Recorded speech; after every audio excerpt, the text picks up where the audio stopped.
নমস্কাৰ, তোমালোকক মই মোৰ চেনেলটোলৈ স্বাগতম জনাইছোঁ।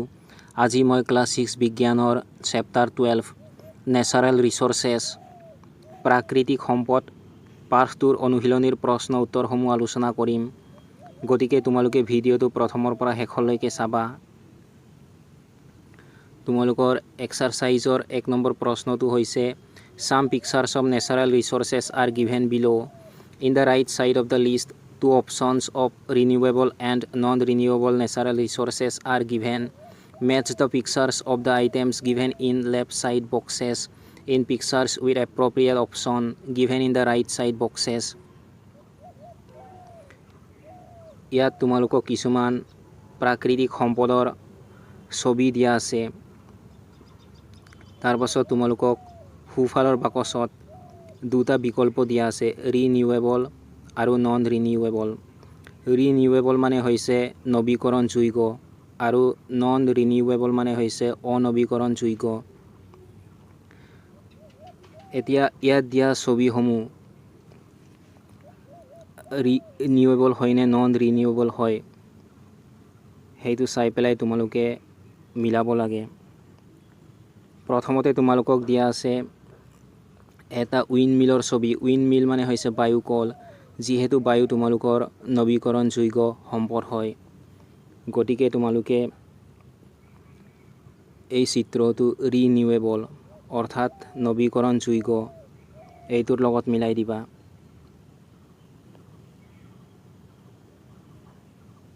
তাৰ পাছত তোমালোকক এটা সূৰ্যৰ ছবি দিয়া হৈছে, যিহেতু সৌৰশক্তি তোমালোকৰ নৱীকৰণযোগ্য সম্পদ হয়।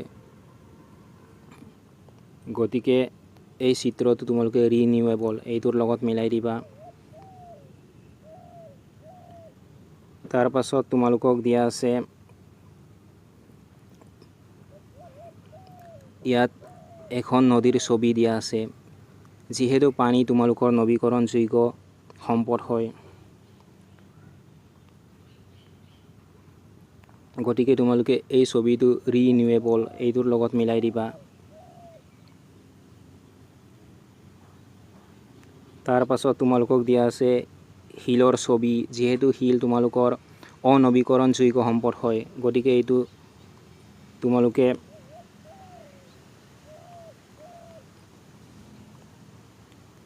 এই শিলৰ ছবিটো নন ৰিনিউৱেবল এইটোৰ লগত মিলাই দিবা।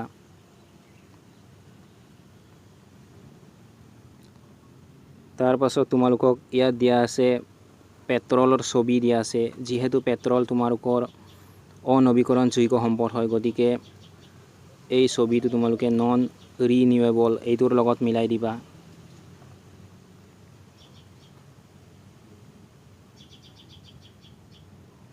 মই তোমালোকক অসমীয়াখিনি ইতিমধ্যে মিলাই দিছোঁ, তোমালোকে চাই মিলাই ল'বা।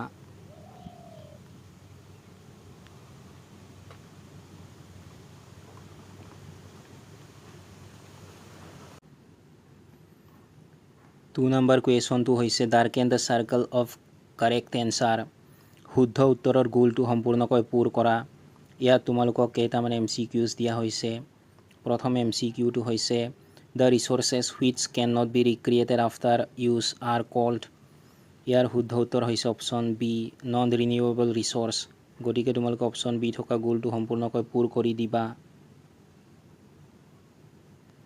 টু নম্বৰ MCQটো হৈছে the dry surface of the earth is called. ইয়াৰ শুদ্ধ উত্তৰ হৈছে অপশ্যন বি, ছইল। গতিকে তোমালোকে অপশ্যন বি থকা গোলটো সম্পূৰ্ণকৈ পূৰ কৰি দিবা।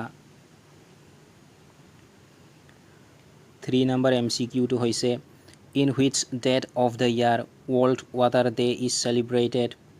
ইয়াৰ শুদ্ধ উত্তৰ হৈছে অপশ্যন বি, 22 মাৰ্চ। গতিকে তোমালোকে অপশ্যন বি থকা গোলটো সম্পূৰ্ণকৈ পূৰ কৰি দিবা। ফ'ৰ নম্বৰ MCQটো হৈছে the thin layer of the air that extends several kilometres above the surface of earth is called. ইয়াৰ শুদ্ধ উত্তৰ হৈছে অপশ্যন বি, এটমছফিয়াৰ। গতিকে তোমালোকে অপশ্যন বি থকা গোলটো সম্পূৰ্ণকৈ পূৰ কৰি দিবা। মই তোমালোকক অসমীয়াখিনি ইতিমধ্যে শুদ্ধ অপশ্যনত টিক চিন দি দিছোঁ, তোমালোকে চাই টিক চিন দি ল'বা।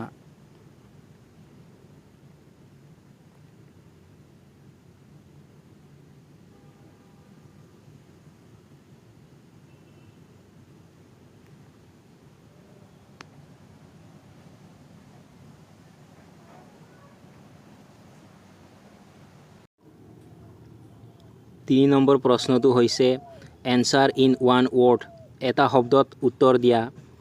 এ নাম্বাৰ কুৱেশ্যনটো হৈছে what percentages of oxygen is there in the atmosphere, বায়ুমণ্ডলত অক্সিজেন কিমান শতাংশ থাকে? তোমালোকে এনচাৰত লিখিবা 21%।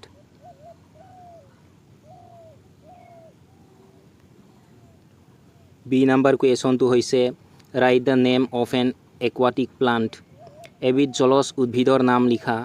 তোমালোকে এনচাৰত লিখিবা লতাছ। উত্তৰটো অসমীয়াত লিখিলে তোমালোকে লিখিবা পদুম।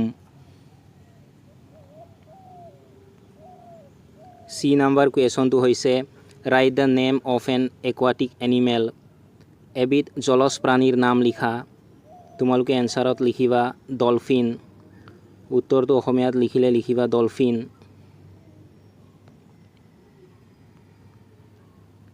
ডি নাম্বাৰ কুৱেশ্যনটো হৈছে what is the main source of power, শক্তিৰ প্ৰধান উৎস কি? তোমালোকে এনচাৰত লিখিবা ছান। উত্তৰটো অসমীয়াত লিখিলে লিখিবা সূৰ্য।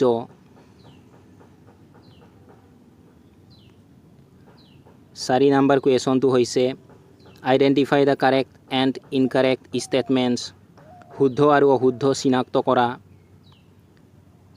এ নাম্বাৰ উক্তিটো হৈছে ফৰেষ্ট ইজ নেচাৰেল ৰিচ'ৰ্চ, অৰণ্য প্ৰাকৃতিক সম্পদ। এই উক্তিটো শুদ্ধ, গতিকে তোমালোকে এনচাৰত লিখিবা কাৰেক্ট আৰু অসমীয়াৰ উত্তৰটো লিখিলে লিখিবা শুদ্ধ।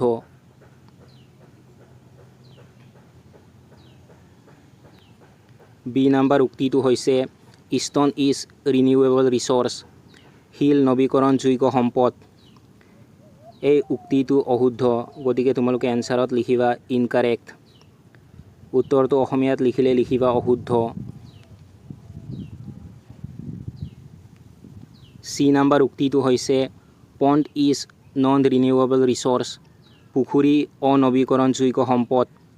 এই উক্তিটো অশুদ্ধ, গতিকে তোমালোকে এনচাৰত লিখিবা ইনকাৰেক্ট। উত্তৰটো অসমীয়াত লিখিলে লিখিবা অশুদ্ধ। ডি নাম্বাৰ উক্তিটো হৈছে the most commonly used fuel in vehicles is kerosene, যান বাহনত বেছিকৈ ব্যৱহাৰ কৰা ইন্ধন কেৰাচিন।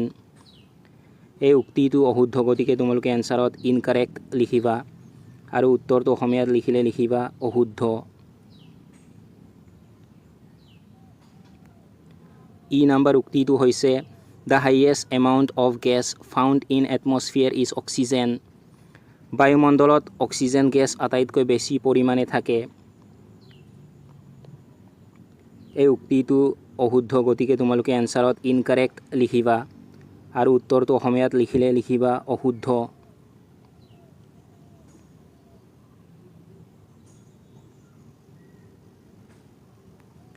পাঁচ নম্বৰ প্ৰশ্নটো হৈছে গিভ এ ব্ৰিফ এনচাৰ, চমু উত্তৰ দিয়া।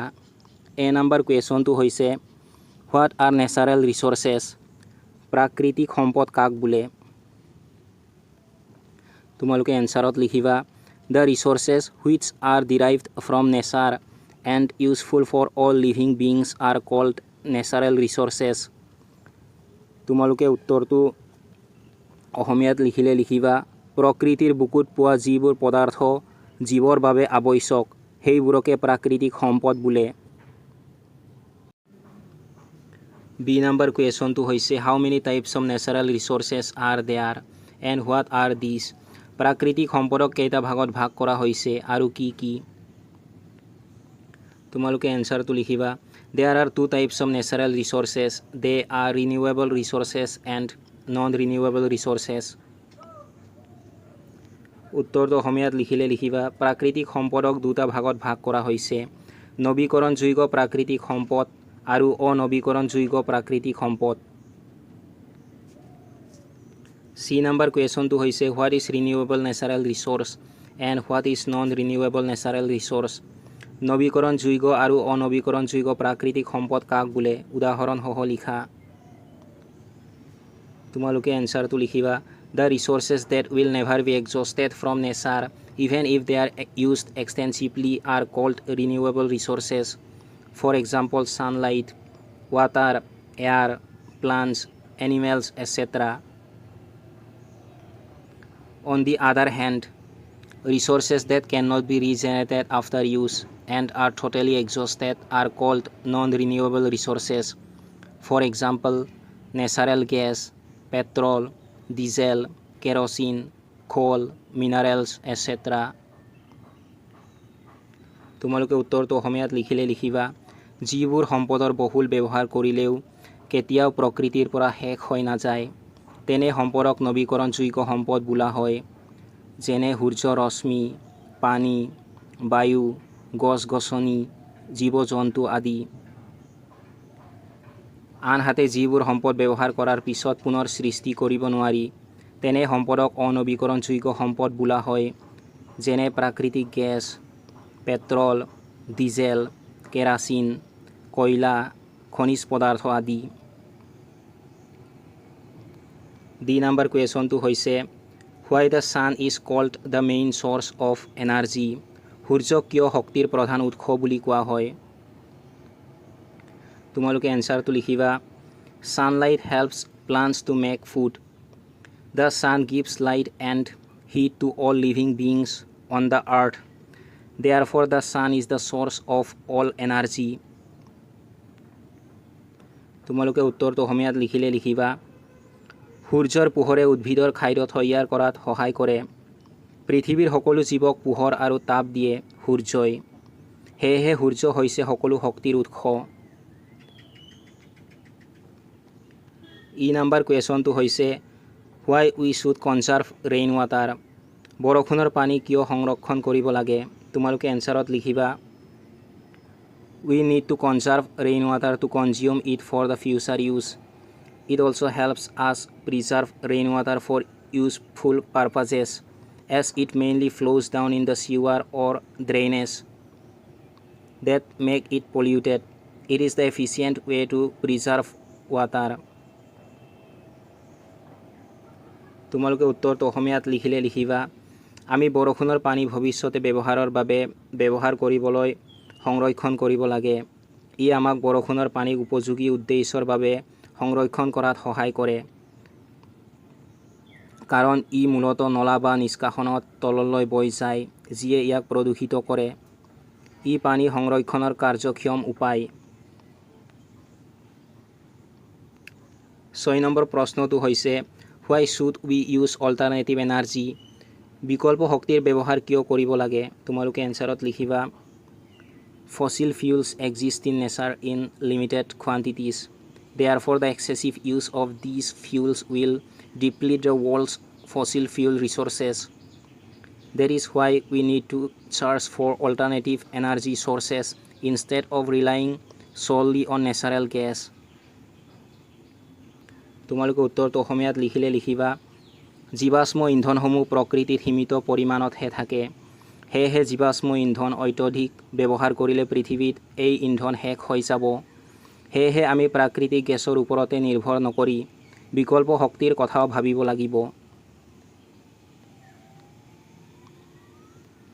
7 নম্বৰ কুৱেশ্যনটো হৈছে What type of energy we find from sunlight? সূৰ্যৰ তাপ ব্যৱহাৰ কৰি পোৱা শক্তি কি শক্তি বোলা হয় তোমালোকে এনসাৰত লিখিবা The energy we get from the sun is called solar energy. তোমালোকে উত্তৰটো অসমীয়াত লিখিলে লিখিবা সূৰ্যৰ তাপ ব্যৱহাৰ কৰি পোৱা শক্তি সৌৰ শক্তি বোলা হয় 8 নম্বৰ কুৱেশ্যনটো হৈছে What is windmill? What is used in the windmill? বায়ুকল কি বায়ুকলত কি শক্তি ব্যৱহাৰ কৰা হৈছে তোমালোকে এনসাৰত লিখিবা A windmill is a device used to generate electricity by using wind power. The kinetic energy of the wind is used in the windmill. তোমালোকে উত্তৰটো অসমীয়াত লিখিলে লিখিবা বায়ুকল হৈছে বতাহৰ শক্তি ব্যৱহাৰ কৰি বিদ্যুৎ উৎপাদনৰ বাবে ব্যৱহাৰ কৰা যন্ত্ৰ বায়ুকলত বায়ুৰ গতি শক্তি ব্যৱহাৰ কৰা হয় 9 নম্বৰ কুৱেশ্যনটো হৈছে What are the two functions where air is used? বায়ু ব্যৱহাৰ হোৱা দুটা কাৰ্যৰ বিষয়ে লিখা তোমালোকে এনসাৰত লিখিবা Two functions where air is used are when balloons are inflated and when air is filled in a bicycle tire by using a pump. তোমালোকে উত্তৰটো অসমীয়াত লিখিলে লিখিবা বায়ু ব্যৱহাৰ কৰা দুটা কাৰ্য হ'ল যেতিয়া বেলুন ফুলাই দিয়া হয় আৰু যেতিয়া চাইকেলৰ টায়াৰত পাম্প ব্যৱহাৰ কৰি বায়ু ভৰোৱা হয়। 10 নম্বৰ কুৱেশ্যনটো হৈছে give an example from where you can understand that wind is a power. বতাহ যে শক্তি তাক বুজিবৰ বাবে তুমি দেখি থকা এটা উদাহৰণ দিয়া। তোমালোকে এনচাৰটো লিখিবা an example from where we can understand that wind is a power is the movement of leaves on trees. তোমালোকে উত্তৰটো অসমীয়াত লিখিলে লিখিবা বতাহ যে শক্তি তাক বুজিবৰ বাবে আমি দেখি থকা এটা উদাহৰণ হ'ল গছৰ পাত লৰচৰ কৰা।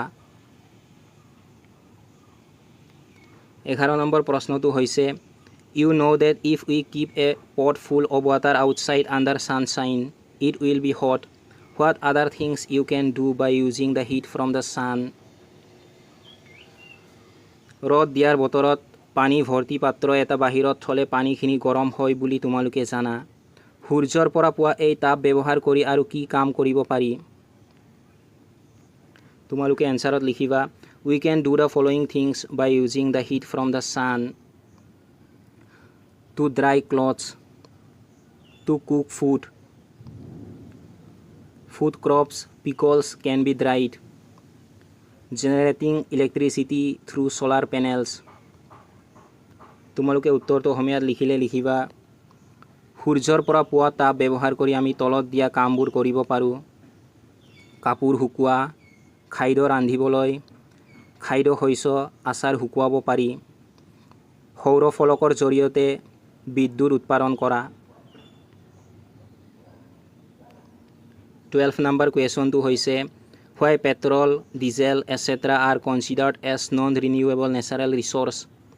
পেট্ৰল, ডিজেল আদি কিয় অনবীকৰণযোগ্য প্ৰাকৃতিক সম্পদ বোলা হয়।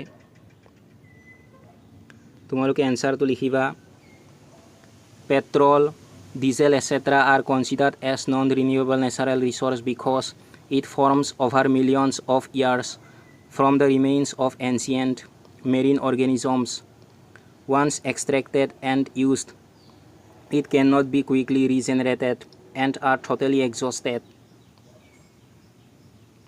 তোমালোকে উত্তৰটো অসমীয়াত লিখিলে লিখিবা পেট্ৰল, ডিজেল আদি প্ৰাচীন সাগৰীয় জীৱৰ অৱশিষ্টৰ পৰা লাখ লাখ বছৰৰ ভিতৰত গঠন হোৱাৰ বাবে অনবীকৰণযোগ্য প্ৰাকৃতিক সম্পদ হিচাপে গণ্য কৰা হয়।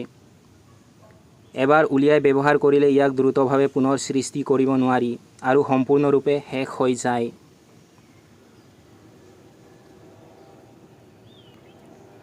থাৰ্টিন নম্বৰ কুৱেশ্যনটো হৈছে what can you do at your home to conserve non renewable resources. অনবীকৰণযোগ্য সম্পদ তুমি নিজৰ ঘৰত সংৰক্ষণ কৰিবলৈ কি কৰিব পাৰা। তোমালোকে এনচাৰটো লিখিবা at home we can conserve non renewable resources by reducing consumption, reusing items, recycling, improving energy efficiency and switching to renewable energy sources. This includes minimizing waste, buying durable products, repairing items instead of replacing them, using less water, and switching to energy efficient appliances and lighting. তোমালোকে উত্তৰটো অসমীয়াত লিখিলে লিখিবা ঘৰত আমি ব্যৱহাৰ হ্ৰাস কৰি, বস্তু পুনৰ ব্যৱহাৰ কৰি, পুনৰাৱৰ্তন কৰি, শক্তিৰ কাৰ্যক্ষমতা বৃদ্ধি কৰি, নবীকৰণযোগ্য শক্তিৰ উৎসলৈ সলনি কৰি অনবীকৰণযোগ্য সম্পদ সংৰক্ষণ কৰিব পাৰোঁ। ইয়াৰ ভিতৰত আৱৰ্জনা কম কৰা, দীৰ্ঘস্থায়ী সামগ্ৰী কিনা, বস্তু সলনি কৰাৰ পৰিৱৰ্তে মেৰামতি কৰা, কম পানী ব্যৱহাৰ কৰা, শক্তি দক্ষ সঁজুলি আৰু পোহৰলৈ যোৱা আদি অন্তৰ্ভুক্ত। 14 নম্বৰ কুৱেশ্যনটো হৈছে Although most of the Earth's surface is covered with water, the amount of usable water is very negligible. So, how you can make your friends aware to prevent wastage of water? পৃথিৱীৰ বেছি অংশ পানীৰে আগুৰা যদিও উপযোগী পানীৰ মাত্ৰা অতি নগণ্য। সেয়েহে পানী অভাৱত যাতে নষ্ট নহয় তাৰ বাবে তুমি লগৰ বন্ধু বান্ধৱীক কেনেদৰে সচেতন কৰিবা। তোমালোকে এনচাৰটো লিখিবা To raise awareness among friends about water wastage, we can do the following things. We can emphasize the limited amount of usable fresh water and how small actions can make a big difference. We can encourage them to fix leaks, turn off taps when not in use, like while brushing, use buckets for washing, and consider shorter showers. We can suggest rainwater harvesting and water efficient appliances as well. তোমালোকে উত্তৰটো অসমীয়াত লিখিলে লিখিবা পানী অভাৱত যাতে নষ্ট নহয় তাৰ বাবে আমি লগৰ বন্ধু বান্ধৱীক তলত দিয়া ধৰণে সচেতন কৰিব পাৰোঁ। ব্যৱহাৰযোগ্য নিৰ্মল পানীৰ সীমিত পৰিমাণ আৰু সৰু সৰু কাৰ্যই কিমান ডাঙৰ পৰিৱৰ্তন আনিব পাৰে সেই বিষয়ে আমি গুৰুত্ব দিব পাৰোঁ। আমি তেওঁলোকক লিক ঠিক কৰিবলৈ উৎসাহিত কৰিব পাৰোঁ। ব্যৱহাৰ নকৰাৰ সময়ত টেপ বন্ধ কৰিব পাৰোঁ, যেনে ব্ৰাছ কৰাৰ সময়ত। ধোৱাৰ বাবে বাল্টি ব্যৱহাৰ কৰিব পাৰোঁ আৰু চুটি শ্বাৱাৰৰ কথা চিন্তা কৰিব পাৰোঁ। আমি বৰষুণৰ পানী সংগ্ৰহ আৰু পানী দক্ষ সঁজুলিৰ পৰামৰ্শও দিব পাৰোঁ। 15 নম্বৰ কুৱেশ্যনটো হৈছে Presently, government has initiated various programs in the field of plantation. Do you plant trees at any other time besides the government's program in your school? If yes, in what occasion you plant the trees? বৰ্তমান সময়ত চৰকাৰে প্ৰচুৰ পৰিমাণে গছ পুলি ৰোপণৰ ক্ষেত্ৰত বিভিন্ন ধৰণৰ কৰ্মসূচী হাতত লৈছে। তোমালোকৰ বিদ্যালয়ত চৰকাৰী কাৰ্যসূচীৰ বাহিৰেও বেলেগ বেলেগ সময়ত গছ পুলি ৰোৱানে? ৰোৱা যদি কি উপলক্ষে ৰোপণ কৰা?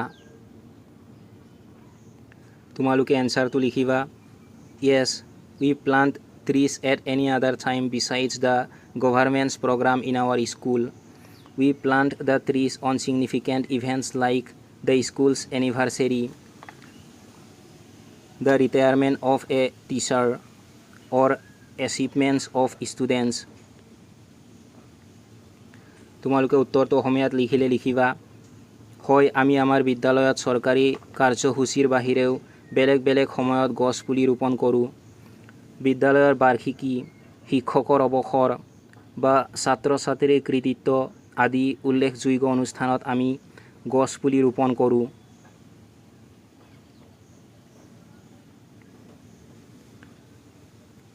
Sixteen number question to hoise name an action or observation day taken up by the government in the field of conservation of natural resources. প্ৰাকৃতিক সম্পদ সংৰক্ষণৰ ক্ষেত্ৰত চৰকাৰে লোৱা কাৰ্য অথবা এটা দিৱসৰ নাম লিখা। তোমালোকে এনসাৰটো লিখিবা World Nature Conservation Day observed annually on July 28 is an initiative taken by the government and others to highlight the importance of conserving natural resources and protecting the environment. তোমালোকে এনসাৰটো অসমীয়াত লিখিলে লিখিবা বছৰি 28 জুলাইত পালন কৰা বিশ্ব প্ৰকৃতি সংৰক্ষণ দিৱস হৈছে চৰকাৰে আৰু আনসকলে প্ৰাকৃতিক সম্পদ সংৰক্ষণ আৰু পৰিৱেশ সুৰক্ষাৰ গুৰুত্বৰ ওপৰত আলোকপাত কৰাৰ এক পদক্ষেপ। 17 number question to hoise in present time temperature in the world is increasing day by day. What steps can you take together with your friends to reduce temperature? বৰ্তমান সময়ত দিনক দিনে পৃথিৱীৰ উষ্ণতাৰ পৰিমাণ বৃদ্ধি হ'বলৈ ধৰিছে।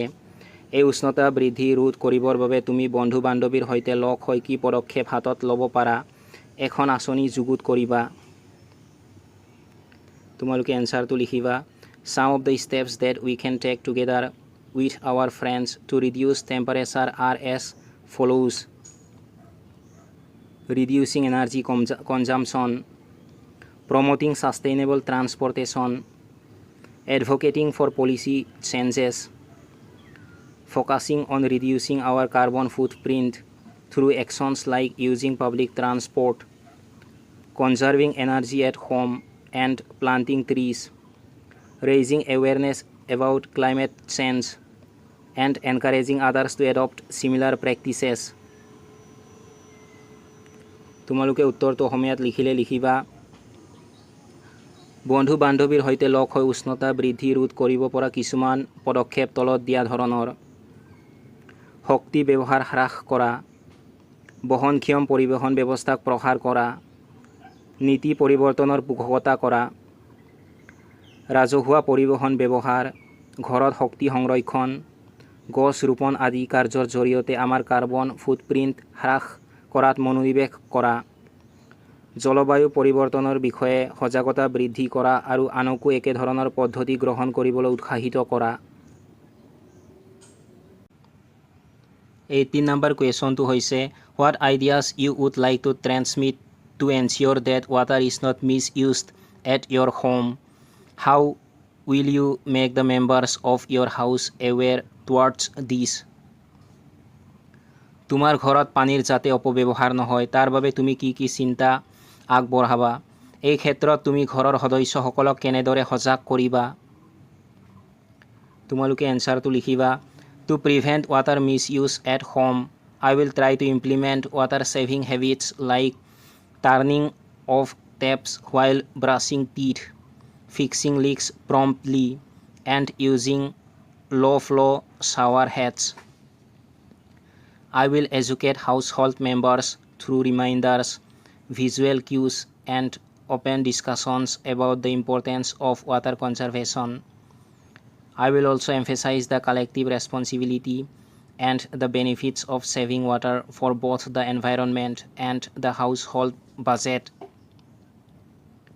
তোমালোকে উত্তৰটো অসমীয়াত লিখিলে লিখিবা ঘৰত পানীৰ অপব্যৱহাৰ ৰোধ কৰিবলৈ মই দাঁত ব্ৰাছ কৰাৰ সময়ত টেপ বন্ধ কৰা লিক তৎক্ষণাত ঠিক কৰা কম প্ৰবাহৰ শ্বাৱাৰ হেড ব্যৱহাৰ কৰা আদি পানী ৰাহি কৰাৰ অভ্যাস কাৰ্যকৰী কৰিবলৈ চেষ্টা কৰিম মই ঘৰৰ সদস্যসকলক সোঁৱৰাই দিয়া দৃশ্যমান ইংগিত আৰু পানী সংৰক্ষণৰ গুৰুত্বৰ বিষয়ে মুকলি আলোচনাৰ জৰিয়তে জ্ঞান দিম লগতে পৰিৱেশ আৰু ঘৰুৱা বাজেট দুয়োটাৰে বাবে পানী সঞ্চয়ৰ সামূহিক দায়িত্ব আৰু উপকাৰিতাৰ ওপৰত গুৰুত্ব দিম